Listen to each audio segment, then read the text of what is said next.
আমরা অনেকেই টিকটক ভিডিওতে ডুয়েট করতে চাই। অনেক সময় দেখা গেছে যে ভিডিওতে আমরা ডুয়েট করতে যাচ্ছি ওই ভিডিওতে ডুয়েট অপশন অফ থাকে। ডুয়েট অপশন অফ থাকলেও কিভাবে আপনারা ডুয়েট করতে পারবেন, তো সেই প্রসেসটাই দেখাচ্ছি। যে ভিডিওতে ডুয়েট করতে চান ওরকম কোয়ালিটির একটা ভিডিও আপনাকে আগেই ভিডিওটা সেভ করতে হবে গ্যালারিতে।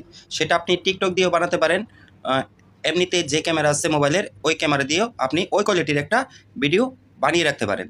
সেটা আপনার গ্যালারিতে থাকতে হবে। তারপর আপনি চলে যান টিকটকে। মনে করেন এই ভিডিওটাতে আমরা ডুয়েট করব। এখন তার ডুয়েট অপশনে গেলে দেখাচ্ছে ডুয়েট অফ। তাহলে এটা কিভাবে ডুয়েট করব? তার জন্য যেতে হবে আমাদেরকে কপি লিঙ্কে। কপি লিঙ্কে ট্যাপ করার পর তারপরে এখান থেকে চলে যাব আমরা গুগল ক্রোমে, গিয়ে সার্চ বারে গিয়ে লিখব টিকটক ডাউনলোড। এটার মধ্যে একটা ট্যাপ করে দিলাম। ওপরে যে একটা অপশন এসেছে টিকটক ডাউনলোডার, এটার মধ্যে একটা ট্যাপ করে দিই। তারপরে পেস্টের মাঝে একটা ট্যাপ করে দিই। তারপর ডাউনলোডে একটা ট্যাপ করে দিলাম। ওপরে যে লেখাটা আসছে উইদাউট ওয়াটারমার্ক ছাড়া ভিডিওটা ডাউনলোড করে নিচ্ছি। এখন এই ভিডিওটাও গ্যালারিতে চলে গেছে। এখন আমরা চলে যাব ক্যাপকাটে। ক্যাপকাট আপনার ফোনে না থাকলে প্লে স্টোর থেকে ক্যাপকাট ডাউনলোড করে নিতে পারেন। নিউ প্রজেক্টে একটা ট্যাপ করে দিলাম। টিকটক থেকে যে ভিডিওটা ডাউনলোড করেছিলাম সেই ভিডিওটার মধ্যে একটা ট্যাপ করে দিলাম। অ্যাড ট্যাপ করে দিলাম। এখন এই ভিডিওটা যেহেতু আমাদের এটা ডুয়েট করতে হবে, তার জন্য ভিডিওটার সাইজটা একটু ছোটো করে নিতে হবে।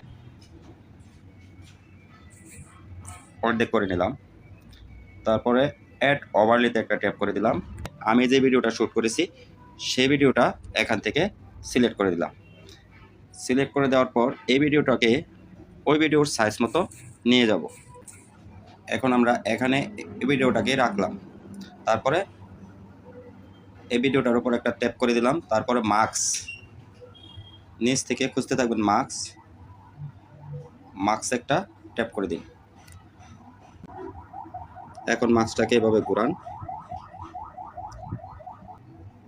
এই পজিশনে আনার পর এখানে একটা জাস্ট ট্যাপ করে দিন। একটু টান দিয়ে ভিডিওটাকে ম্যাচিং করে দিলাম।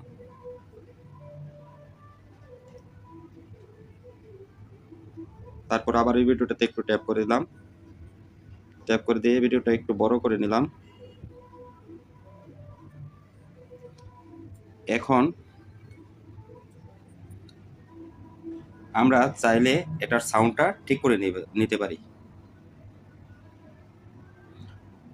ট্যাপ করে দিলাম।